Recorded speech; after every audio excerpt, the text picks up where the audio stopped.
What's going on, everybody? All right, so we are having the best year ever. Like, even last year was good. It was the best year ever, but we have already surpassed the gross revenue profit-wise from last year, and we are in July this year. So let's get into it.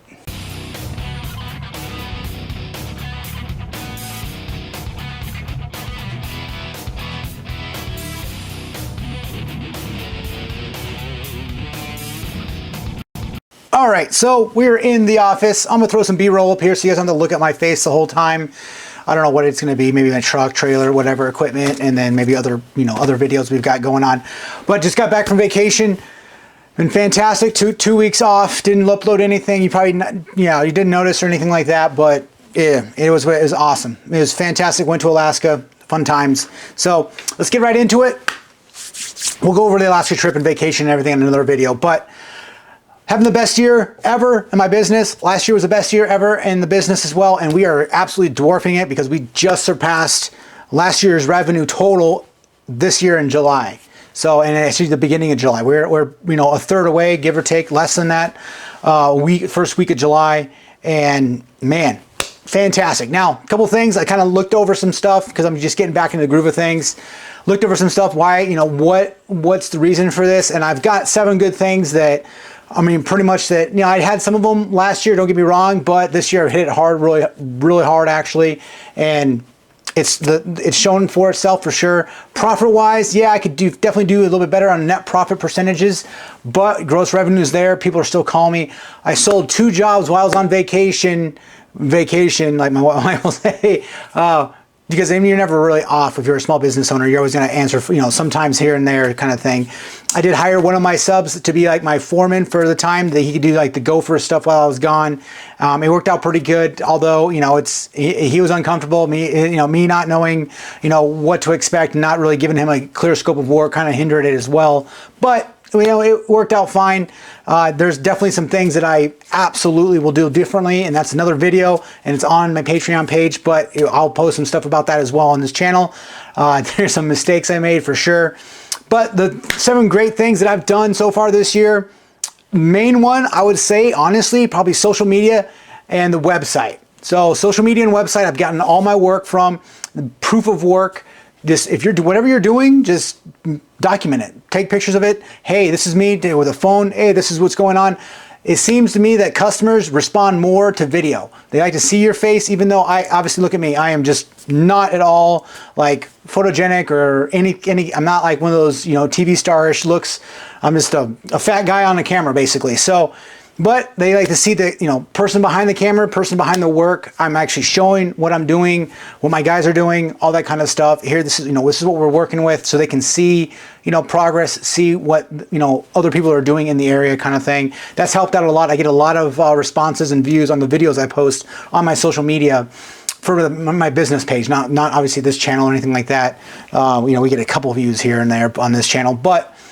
It seems to be working out just fine. I would highly recommend, Facebook page, website. Website's fantastic. I can direct everything there. I do get some, legitimate leads from my website as well. Some of them are not so, but I like having the website because it brings my business up a level, and it gives me a little more, a little more legitimate in the eyes of whoever wants to buy my services. And I absolutely 100% recommend it to everybody. Have a website because it just gives you that leg up on the guy that's just posting his business card when somebody's requesting some work. You can actually submit, hey, here's my website, or hey, here's the work I've done. Just keep posting. It doesn't matter. I would say most people don't care. Like if you're just doing the work, the quality of the picture, right, as long as it's not washed out or, your ND filter, as long as they can see something that you're doing, you don't need to hire professional photography for that. Just post stuff, get it online so people can find you and look at it. That would be, I'm getting more and more inquiries via social media and my website than anything else. Yes, referrals are great. Word of mouth is fantastic. That's not nearly the amount of the scope of work that we're getting through social media, period. So those 2, social media and website, fantastic, highly recommend. Answer my phone, number 3, answering my phone, or at least returning phone calls and texts and emails in a super, quick manner has literally set me apart from almost all my competition in the area. I had somebody reach out to me today about a $250,000 second story addition, And I asked him, if he's reached out to other contractors. I was like, hey, why haven't you hired those guys? And he literally told me that, they don't return my phone calls. They haven't gotten me an estimate yet. So I was like, email me over your plans. You have your architect do. I'll get you that, ballpark estimate for free, because I'm not actually going on site to do anything, and then give me a day or so. I can look it over. I already have my square footage plans, no problem. And it's super, super local, like 10 minutes away from my house here. So yeah, absolutely. Answer your phone, quick communication, be concise, under promise and over deliver. If you know you can get there tomorrow, be like, hey, I can maybe get there tomorrow, most likely the next day after, but just under promise, over deliver for sure. Work makes more work. So not only on social media, but if you're on the job site, yard signs, people see you do work, then they know you can do the work. You're on site, you show up. Half the problem is getting contractors to show up. I know that because I fired a contractor over vacation because he didn't show up. So it is what it is. You got to show up. You just can't just cash the checks and not show up. You've got to show up, and that's why you can get some money, but you got to show up and do the work. So work makes more work. People see you doing a certain thing, they say, oh, hey, you're doing that, can I get a quote for that? Or they'll come up to you, depending on the services or anything you're doing. I get it. Like the guy that wanted the $250,000 addition, second story addition, he saw my post of the addition we're doing in down south a little further. He saw that on my Facebook. He saw, maybe I run a couple of ads too, you probably saw that. He can see that I do that work, or we do that work, and we're capable of it, obviously. So here we go again. Yeah, it's not $250,000. It's not nearly all the profit, but if we're running at 25%, 30% profit, or even higher, that's not money that, that's nothing you sneeze at per se. So I'll say those are the main ones as well. Now the next few, number 4, subcontractors that you can trust. I have a core set that I think I'm about to get there with that just basically work, period. They get things done. I got my main framing crew, my main crew. I've got plumber, electrician, and I'm hoping to have an HVAC guy. And then obviously painter, and I'm working on excavation and stuff like that too. But having like an entire core group that I can just not have to babysit all the time has super helped me out. And just as long as the checks cash, we're super communication. Hey, this is what we're going to be doing. And again, we'll go into on Patreon page and whatnot. My mistakes, my hard things I've messed up this year. We'll go into that. But subcontractors and materials are pretty much the bane of my existence. Having good ones is fantastic. Having the bad ones really just eats up time and eats up your life. Period. So having good subcontractors definitely makes you money. Having somebody you can rely on to get the work done.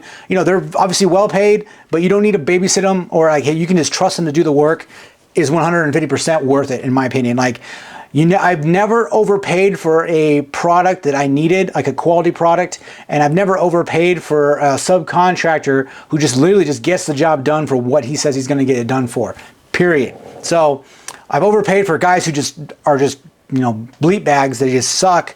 I've overpaid for crappy equipment that just is way overpriced for what it is. I've done all that kind of stuff, but if it's quality, man, it's hard to overpay for it, because it makes you money, it makes your customers happy, all that kind of stuff. So subcontractors definitely have absolutely helped out this year, 100%.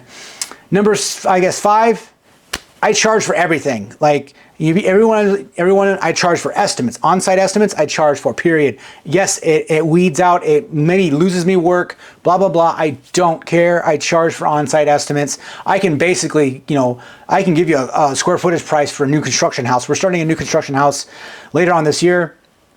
A new, like, foundation up, everything. I got a square footage price. Yeah, I need to, I can kind of say, hey, this is the price range, give or take. I charged him $4,000 for the estimate. Now, granted, if he hires me, I roll that into the price. Obviously, he doesn't hire me, then I keep that money. But I've got, there's a spreadsheet, everything that's gonna be posted on my Patreon. We're basically, I can just line itemize everything that I can see. And here's your, the customer doesn't see the line itemized pricing on everything, but they see the bulk price. I can add my percentages onto it. It's fantastic. Still got some kinks to work out on it. Obviously, my wife's gonna help me out with that as well. But it absolutely 150% charge for everything. It just doesn't even, like, every change order, I'm not going to nickel and dime. I obviously charge for, I add 5% to every estimate I give out because I accept credit cards. You should too. If they pay with check or cash, fantastic, no problem. They pay with a credit card. I don't need to tell them. I don't need to be that guy like, I need to charge you an extra 3.5%. I need to charge you an extra 5% for the credit card fee. Super unprofessional. It means basically you're too cheap and you didn't think ahead. It's just unprofessional, in my opinion. I just say, yeah, no problem here. Swipe, and I prefer it actually. Here, and I actually have another video coming out. Got a new Clover, fantastic. It's got its own self-service. I don't need to worry about it. I just swipe. They can insert it. They can tap to pay. Obviously, swipe as well. No big deal. You can add tip. I don't add tip, but you can add tip in there if you want to. It's fantastic. I should have gotten that from the first place, but it costs money. It costs money to make money, and I freaking love it. And you should, if you're using Square and you're doing some decent amount of business, stop. I'll have a video coming out here this month about the reason why I dropped Square over a year ago, and you should too, because they are, I mean, honestly, like, come on now. I would never use them again. I would not accept credit cards before I would have to use Square again, period. So that's how much I just dislike them, and there's good reason for it too. So just look up the reviews on Square. Just do that. Do yourself a favor. Just do that. All right, number 6, communication. I think I kind of already covered this. I've asked multiple people who've hired me. We have a new addition. We're going to be starting 150,000, and I'm sitting down. And we're going, hey, just by the way, why did you guys hire me? They're like, you answered your phone. You seem like you've done this before.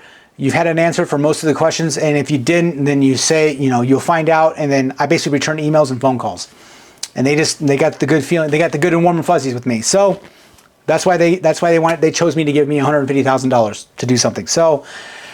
Good communication. Somebody calls you, yeah, you might have to stop and actually return that phone call, or take the phone, pull over, take the call. Just answer your phone. If you're not going to answer your phone, your competitor will. That's how it goes. If you're not going to return that text message or email in a timely manner, your competitor will. I will. And that's the first person to get in front of the customer and explain to them the pricing and everything. You already have a leg up. So people nowadays, I mean, most of the guys who hire me, people who hire me, they don't want to shop around for it. It's just like, hey, I like this. You're within my budget. Let's go with it.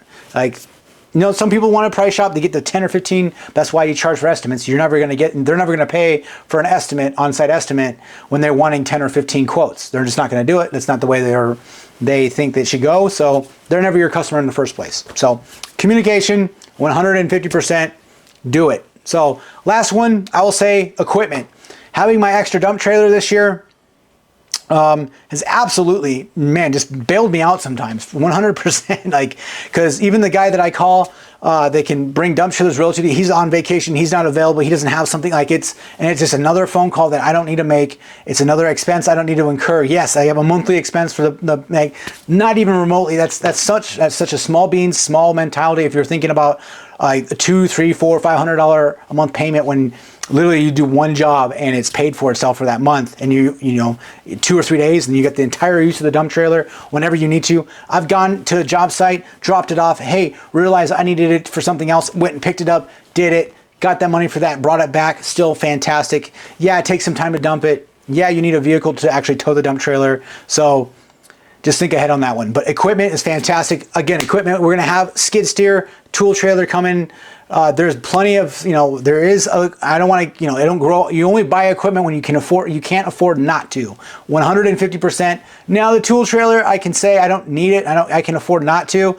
But for one, it's going to be content for this channel. Two, it's definitely, I'm outgrowing my tool trailer anyway. So those are the 7. Equipment being the 7th one. Now that includes tools, obviously, but I have all the tools I need, knock on wood, as the time goes by. Like, I can literally, there's nothing I really need right now. I can go into Home Depot and there's literally nothing in Home Depot or the tool stores that I need right now, because I already have the tools to do the job. So now, if somebody, if Milwaukee wants to come out with an MX Fuel 10-inch table saw, I'm actually going to be first in line to buy that. Just saying. But there it goes. So hope you guys had a great couple weeks. I had a great couple weeks. There's plenty to talk about as far as the bad, but we are definitely just killing it this year. It's a lot of stress, but my job basically, and if you guys are wondering, I am like 90% off the tools. Literally, like, I don't do too much right now. Most of the stuff I do with the tools is either onesie twosies, where I want to call the contractor back to, like the punch list when I'm trying to collect the final payment. Yeah, no problem. They have this and this small thing. I got the tool trailer, knock everything out real quick. Boom, they're happy. I collect final check. ask for my Google review, and we go on our merry way. And I always, I guess this is the last tip. Once you're done with the job, you're not done. Like obviously you had a warranty, and I tell customers this too. In a week or two, I'm going to follow up with you to make sure you're still happy with everything. Who knows? Like I've done it. Like maybe that vent cover popped off, or you know this little molding over here, the nail popped, or it popped off, or something happened, and you know you're like, oh yeah, I need to call them, but you know I don't want to bother them, or it bothers you, but you don't want to be an inconvenience, or what. I'll reach out one time, just hey, making sure everything you're good with there. Is there anything we need to go and take care of and fix or anything like that? You're not being nitpicky. It's just follow through, follow up, and if they haven't left you the Google review, it's a good time to remind them to leave you a Google review or a review on your Facebook or a website or whatever you want to do. So, yep, that's pretty much it. No more coffee for me.